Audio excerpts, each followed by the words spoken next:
Hoş gördük.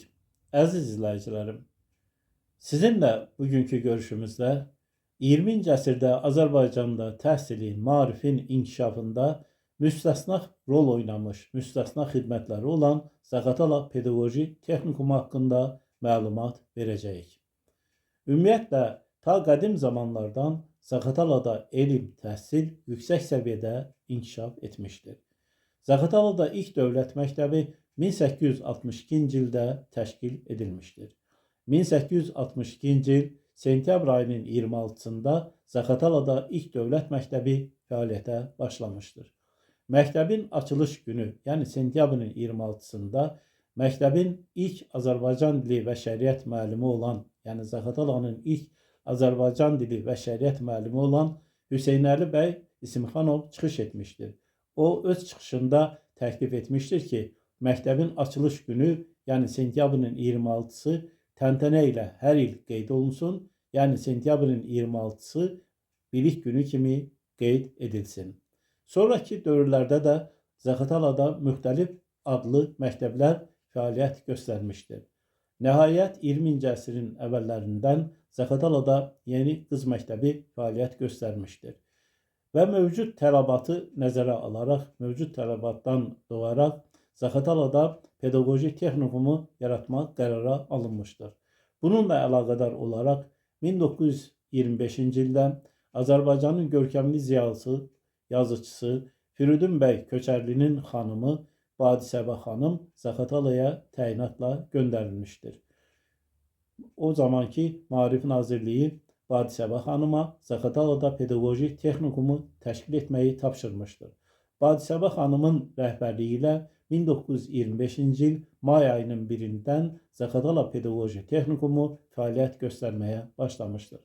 Badisəbə xanım 4 il ərzində gecəli gündüzdə gərgin əmək sərf edərək Zaqatala Pedaqoji Texnikumunu ölkənin adlı sanlı təhsil ocağına çevirmişdir. Bircə faktı qeyd edək ki, o dövrdə bu müəssisə Azərbaycanda çox məşhur idi və Azərbaycanın görkəmli yazıçısı Cəlil Məmmədquluzadə öz sevimli qızını Zaqatalaya təhsil almaq üçün gətirmişdir. Fəaliyyət göstərdiyi 47 il ərzində Zaqatala Pedaqoji Texnikumunu minlərlə gənc bitirmiş, müvəffəqiyyətlə bitirmiş və onlar ölkəmizin müxtəlif güşələrində uğurla fəaliyyət göstərmişlər. Zaqatala Pedaqoji Texnikumu fəaliyyət göstərdiyi dövrdə ölkənin adlı sanlı bir müəssisəsi kimi şöhrət qazanmışdır. Badisəbə xanım 4 il Zaqatala Pedaqoji Texnikumunda fəaliyyət göstərdikdən sonra, yəni ona rəhbərlik etdikdən sonra, o Quba Pedaqoji Texnikumuna direktor müavini təyin edilmiş, 1930-cu ildə isə o təyinatla Şəkiyə göndərilmiş və Şəkidə 2 saylı uşaq evini təşkil edərək 26 il ərzində ona bacarıqla rəhbərlik etmişdir. Zaqatala Pedaqoji Texnikumunda o dövrdə dövrünün, bölgənin tanınmış ziyalıları dərs demişlər. Mən indi onların adlarının bir neçəsinin adları ilə sizi tanış etmək istərdim.